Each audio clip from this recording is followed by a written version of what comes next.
नमस्कार शेतकरी मित्रांनो, मी आपला हवामान अभ्यासक अभिषेक खेरडे। तर शेतकरी मित्रांनो, साधारण आपण एक 5 ऑगस्टला 4 ऑगस्टला आपणास एक पूर्वकल्पना दिली होती की राज्यामध्ये पुढील वातावरण कसं राहील। कारण की आपणास माहिती आहे की आपल्याकडे मी अगोदरपासून सांगतोय की आपल्याकडे अशी सिस्टीम आहे की आपण लांब पल्ल्याचा जे अंदाज देतो ते आपल्याकडे सटीक आणि ॲक्युरेट असतात आणि त्यामध्ये कुठलाही बदल होत नसतो।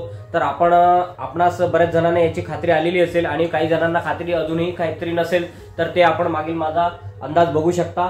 साधारण 4 ऑगस्ट रोजी मी जो एक अंदाज दिलेला होता की 5 ऑगस्ट ते 9 सप्टेंबर दरम्यानचा जो संपूर्ण अंदाज दिलेला होता, त्यामध्ये आपण साधारण 9 मिनिटांपासून आपण सुरुवात करताना सांगितलेलं होतं की राज्यात 26 ऑगस्ट ते 9 सप्टेंबर म्हणजे आता जो पिरियड आहे, या पिरियडमध्ये आपणास चांगला पाऊस बघायला मिळेल। तर शेतकरी मित्रांनो, आपण बघू शकता हा माझा युट्यूबवर अंदाज दिलेला आहे।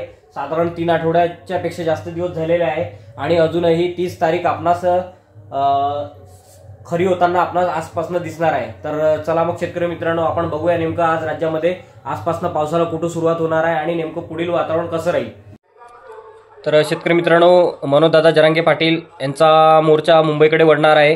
तर साधारण 29 तारखेला त्यांनी सूचना दिलेली आहे। तर शेतकरी मित्रांनो, आपणास एक याबद्दल अंदाज देतोय की साधारण 30 ते 2 सप्टेंबर दरम्यान बऱ्याच ठिकाणी चांगला मध्यम पाऊस आपणास बघायला मिळणार असल्याकारणामुळे आपण आपली काळजी घ्यावी। धन्यवाद। मित्रांनो, मागील व्हिडिओमध्ये पण आपणास थोडा बॅकग्राऊंडला आवाज आलेला असेल तर माफी असावी। आमच्या गावामध्ये भागवतचा कार्यक्रम सुरू असल्यामुळे थोडं त्यामध्ये बॅकग्राऊंडला आपणास म्युझिक ऐकावयास मिळेल। तर शेतकरी मित्रांनो, आपण बघू शकता हा अंदाज साधारण 26 ते 3 सप्टेंबर दरम्यानचा आहे। तर 26 ते 3 सप्टेंबर दरम्यान नेमका ह्या कमी दाबाचा प्रभाव म्हणून आपणास राज्यामध्ये कुठे कुठे पाऊस राहील ते मी आपणास सांगू इच्छितो। तर शेतकरी मित्रांनो, आपण बघू शकता बंगालच्या उपसागरामध्ये एक काल कमी दाबाचं क्षेत्र तयार झालेलं होतं। तर या कमी दाबाचा प्रभाव म्हणून राज्यामध्ये पूर्व विदर्भ, पश्चिम विदर्भ तसेच मराठवाड्याचा जो पूर्व भाग आहे, म्हणजे यामध्ये बघा हिंगोली येतं, नांदेड येतं, लातूर, परभणी, जालना या भागामध्ये या पावसाचं चांगलं असं वातावरण आपणास 2 सप्टेंबर पर्यंत आपणास दिसणार आहे।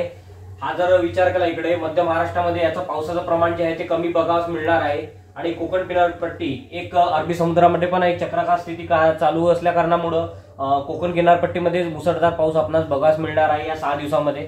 तर हा जो पश्चिम महाराष्ट्राचा जो भाग आहे, मी आजच्या दैनिक तरुण भारत वर्तमानपत्रामध्ये जो आजचं साप्ताहिक अंदाज दिलेला आहे त्यामध्ये सुद्धा सांगितलेलं आहे की पश्चिम महाराष्ट्रामध्ये पावसाचं प्रमाण या 6-8 दिवसामध्ये कमी राहील।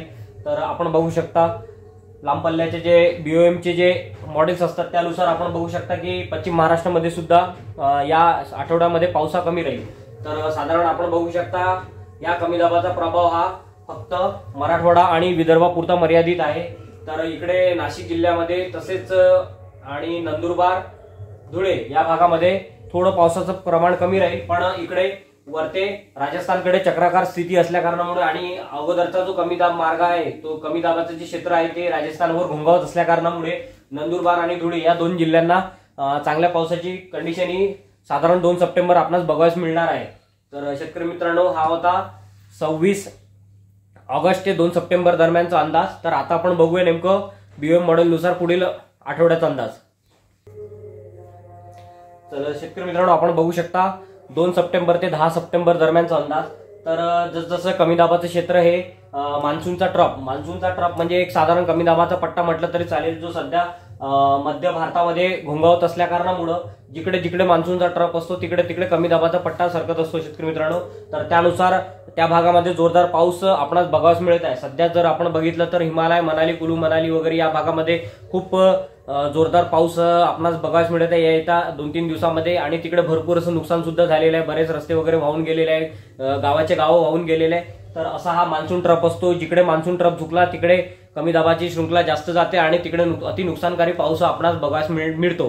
तर शेतकरी मित्रांनो, आपण बघू शकता साधारण 2 सप्टेंबर ते 9 सप्टेंबर दरम्यानचा आपला हा अंदाज आहे। तर 2 सप्टेंबर ते 9 सप्टेंबर दरम्यानचा जो हा उत्तरी जो भाग आहे, म्हणजे यामध्ये बघा नाशिक जिल्हा आलेला आहे, धुळे जिल्हा आलेला आहे, जळगाव जिल्हा आलाय, नंदुरबार जिल्हा आलाय, तसेच तिकडे विदर्भातील बुलढाणा जिल्हा येतो, अकोला जिल्हा येतो, अमरावती, नागपूर तसेच भंडारा, गोंदिया, चंद्रपूर या भागाचा हा प्रदेश येतो आणि इकडे साधारण यवतमाळ जिल्ह्यामध्ये पण येतो। तर या जिल्ह्यामध्ये साधारण 2 सप्टेंबर ते 9 सप्टेंबर आपणास पावसाचं प्रमाण हे जास्त बघायला मिळणार आहे। तर उर्वरित जो महाराष्ट्र आहे म्हणजे यामध्ये मराठवाड्याचा बराचसा भाग आलेला आहे। साधारण संभाजीनगर आणि जालनामध्ये पावसाचं अनुकूल वातावरण राहील 2 ते 9 सप्टेंबर दरम्यान। पण बाकीचं राज्याचा जर विचार केला तर पावसाचं प्रमाण हे 2 ते 9 सप्टेंबर दरम्यान कमी होताना आपणास दिसणार आहे। तर आता बघूया त्याच्या पुढील अंदाज। तर शेतकरी मित्रांनो, आपण बघताय साधारण 10 सप्टेंबर पासून ते 18 सप्टेंबर पर्यंतचा अंदाज। तर काय होतंय की मी अगोदरपासून सांगतोय की सध्या MGO 2 आणि 3 फेज मध्ये असल्या कारणामुळे राज्यामध्ये कमी दाब जो फायदा असतो तो भरपूर आपणास मिळणार आहे आणि MGO चांगल्या स्थितीत असल्या कारणामुळे कमी दाब निर्मितीला चालना मिळत आहे। तसेच तिकडे काजिकी चक्रीवादळ जे मागील आपण व्हिडिओमध्ये ज्याचा उल्लेख केलेला होता त्याचे अंश बऱ्यापैकी वातावरणात राहणार असल्या कारणामुळे एका मागोमाग जे कमी दाब येत आहे त्याचे जे अंश आहे ते आपल्या कमी दाबामध्ये सोबत मिळणार असल्या कारणामुळे त्याचा फायदा जो आहे तो राज्याला आपणास बघायला मिळणार आहे। तर शेतकरी मित्रांनो, आपण बघू शकता साधारण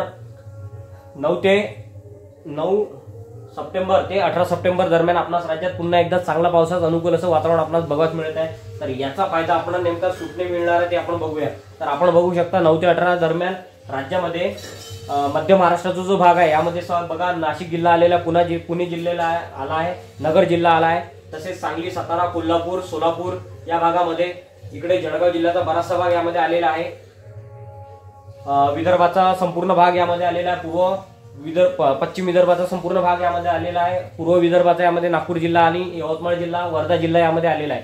तर मराठवाड्याचा जर विचार केला तर नांदेड, हिंगोली, परभणी आणि जालना आणि संभाजीनगर या 5 जिल्ह्यांचा या 9 ते 18 दरम्यानचा जो पाऊस आहे यामध्ये आपणास या ठिकाणी पाऊस आपणास बघायला मिळणार आहे।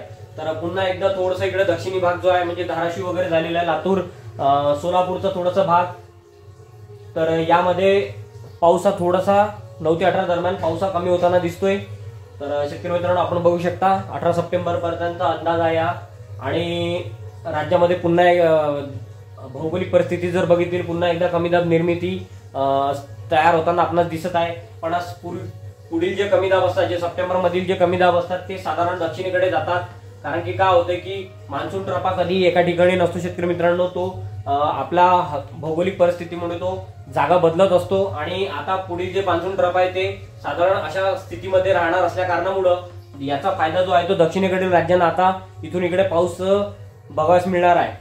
तर शेतकरी मित्रांनो, मी पुन्हा एकदा सांगतो, मागील व्हिडिओमध्ये पण सांगितलेलं आहे की परतीचा पावसाची जी वारे आहे, जी वारे विरुद्ध दिशेने जी फिरण्याची जी तारीख आहे ती साधारण 17 सप्टेंबर राजस्थान मधनं इथनं अँटी क्लॉकवाईज वारे ही वाहतील आणि इथनं 17 सप्टेंबर पासनं मान्सूनचे वारे जे आहे ते माघारी फिरण्याचं काम हे आपलं करणार आहे आणि जवळपास राज्यामध्ये 17 ऑक्टोबर पर्यंत आपणास पाऊस हा बघायला मिळणार आहे। तर शेतकरी मित्रांनो, हा होता दीर्घ लांब पल्ल्याचा अंदाज। तर यामध्ये काही शंका असल्यास आपण कमेंटमध्ये विचारू शकता आणि एक नमूद करतो की बऱ्याचशा भागांना अजूनही हवा तसा पाऊस नाही आहे। नाशिक जिल्ह्यातील बऱ्याच शेतकऱ्यांचे फोन येऊन गेलेले आहेत, तिकडे नंदुरबार जिल्ह्यामध्ये पण परिस्थिती खराब आहे, धुळे जिल्ह्यामध्ये पण बऱ्याचशा साखरी वगैरे या तालुक्यामध्ये काही गावांमध्ये अजूनही पाणी आलेलं नाही आहे। तर शेतकरी मित्रांनो, काळजी नका करू, मी सुरुवातीपासून आपणास धीर देण्याचं काम करत आलेलो आहे। तसेच नगर जिल्ह्यामध्ये पण बऱ्याचशा भागामध्ये पाऊस कमी आहे, पुणे जिल्ह्यामध्ये पण पाऊस कमी आहे, पण काळजी नसावी शेतकरी मित्रांनो, या सप्टेंबरमध्ये आपणास चांगला असा जोरदार पाऊस आपणास बघायला मिळेल आणि आपले जे पिण्याच्या पाण्याचा प्रश्न आहे किंवा आपल्या शेतीसाठी जे पाणी आपणास हवं आहे तो सर्व प्रश्न आपणास जो आहे तो दूर होणार आहे, हे मात्र नक्कीच। तर शेतकरी मित्रांनो, एक पुढील अंदाज देतोय की बरेच व्हॉट्सअप ग्रुपवर पुढील वर्षाचं जे एक विचारणा करते की नेमकं पुढील वर्षी वातावरण कसं राहील। तर शेतकरी मित्रांनो, काळजी नका करू, पुढील वर्षी सुद्धा पाऊस चांगलेला आहे, कुठल्याही अफवांवर विश्वास ठेवू नका, अल्निनो वगैरे असं काही राहणार नाही। पुढल्या वर्षी सुद्धा लानिनाकडे झुकताना सध्या मॉडेल दाखवत आहे आणि त्याचा परिणाम म्हणून जून मध्येच एक अरबी समुद्राकडे चक्रीवादळाची स्थिती, माझ्या जे लांब पल्ल्याचे जे मॉडेल आहे त्यामध्ये मी बघितलं तर साधारण जून महिन्यामध्ये अरबी समुद्रावर एक चक्रीवादळ बनताना दाखवत असल्या कारणामुळे जूनमध्ये या भागांना, जो पर्जन्यछायेचा प्रदेश आहे या भागांना मेच्या शेवटच्या आठवड्यापासूनच ते जूनच्या पहिल्या 2 आठवड्यापर्यंत या भागांना पर्जन्यछायेच्या प्रदेशांना चांगला पाऊस हा मॉडेल दाखवत आहे सध्या तरी, आणि जुलैमध्ये सुद्धा पाऊस हा चांगला आहे, त्यामुळे काळजी नसावी।